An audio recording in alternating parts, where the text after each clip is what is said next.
Hi, my name is Dan Gable. I have spent 40 years creating content mostly in the TV industry. I got nominated for a BAFTA.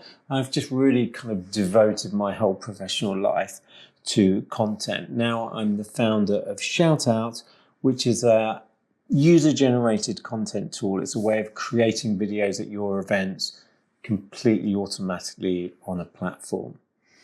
So normally when you think about video, you probably think of things like this: glossy videos, corporate videos, drone shots, all the rest of it. But the reality is the videos that seem to be working at the moment look more like this: TikTok, Instagram Reels, YouTube Shorts, authentic content. And the good news is now, I think, is the best time in history to be making videos. So previously, social media was all about your followers, how many followers you had. Now, followers are completely irrelevant, and the only thing that really matters is the content itself. TikTok started, and then all the other social media platforms seem to be following, is that what happens now is your content stands up on its own. So for example, on TikTok, you create a video, you've got no followers at all. If people like that video, engage with it, share it, etc., that video has a chance of going viral. In other words, having a lot of organic reach. So this has never really happened before, and it is a fundamental shift. And it's why social media platforms like TikTok, Instagram Reels, YouTube Shorts are fantastic for organic reach as long as you've got the right content. And that's really important now. Content is king. So I want to give you a few tips about what makes great content. I've made it obviously memorable by what I've called it, but it really is a way to kind of test your content to see if it's going to convert and to see if it's going to do the work you want it to do. So the first thing is authenticity. And this is bandied around a lot, but what does it actually mean? Well, videos can be really two types of videos. They can be constructed, they can be edited, a bit like what you see on Netflix, or they can be kind of off-the-cuff, user-generated content, or almost like live TV, if you like. The thing about constructed content, it is really hard to make, and it's completely not authentic, but it's made to look authentic. Really clever acting, really clever set design, clever directions make these videos look authentic. But effectively, you're watching like a magic trick. It's not really authentic at all. These videos are incredibly hard to make, and anyone that's seen bad videos understand that they are really quite difficult to make. Authentic videos, on the other hand, are relatively straightforward. You're just capturing a moment. You're capturing someone speaking, you're pointing the camera at an event that's happening and just capturing it. There's no construction needed, and they are pretty easy to make, and they can do really well in terms of gaining traction and getting a lot of organic reach. So firstly, don't think about constructed videos unless you've got a big budget, lots of time, and lots of great ideas. Think about the kind of authentic, short form videos, very simple to make, can do really well.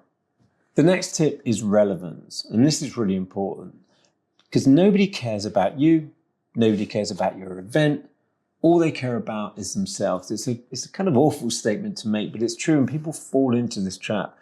So if nobody cares about you or your event, what do they care about?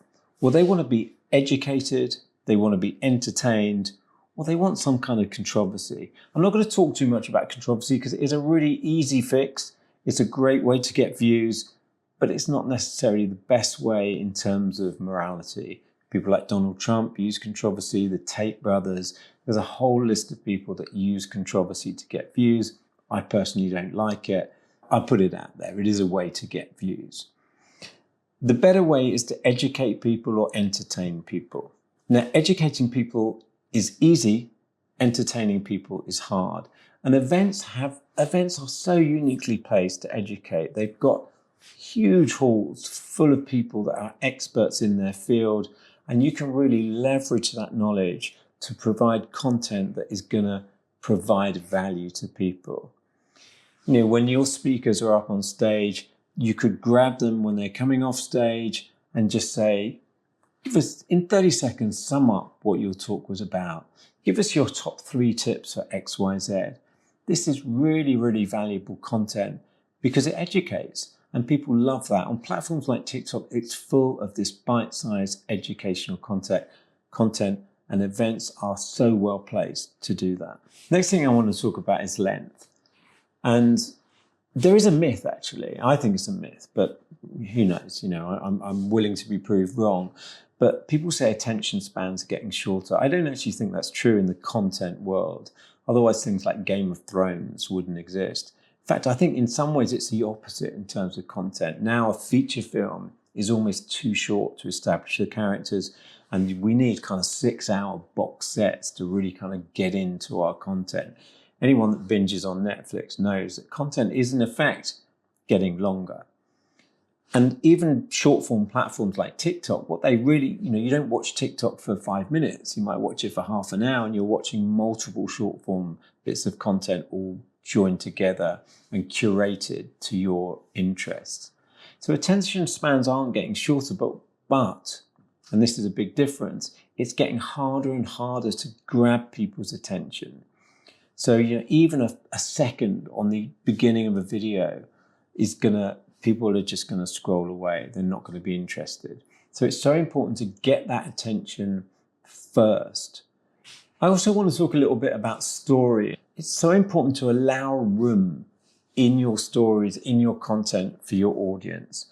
So if your content is top of funnel, what you got to think of is it shouldn't really be complete.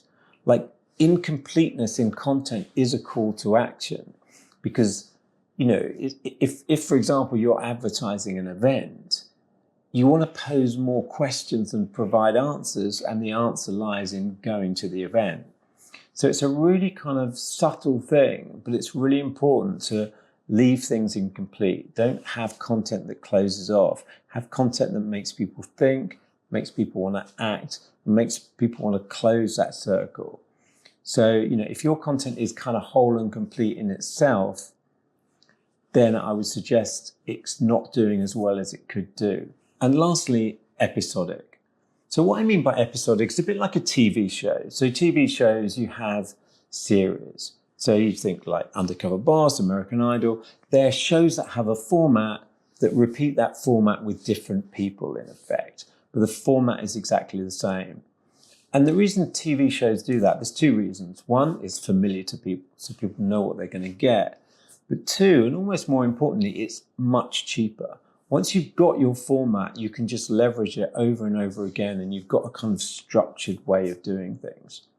So short form and social videos are really no different, except the formats are a lot simpler, but they still need a format. So your branding is a format. Your kind of, you might ask people 4 questions about an event. Again, that's a format. It might be like 3 things you love about this event. That's a format because it's the same 3 things, and you can just create that over and over again. Same branding, different people. So that's it. They're my few tips about how to make videos. So just keep them in mind when you're creating your videos, and bear in mind, you just need a phone these days to make videos. They're really, really straightforward. You don't need that production value. You want to educate and you want to entertain, and that's pretty much it.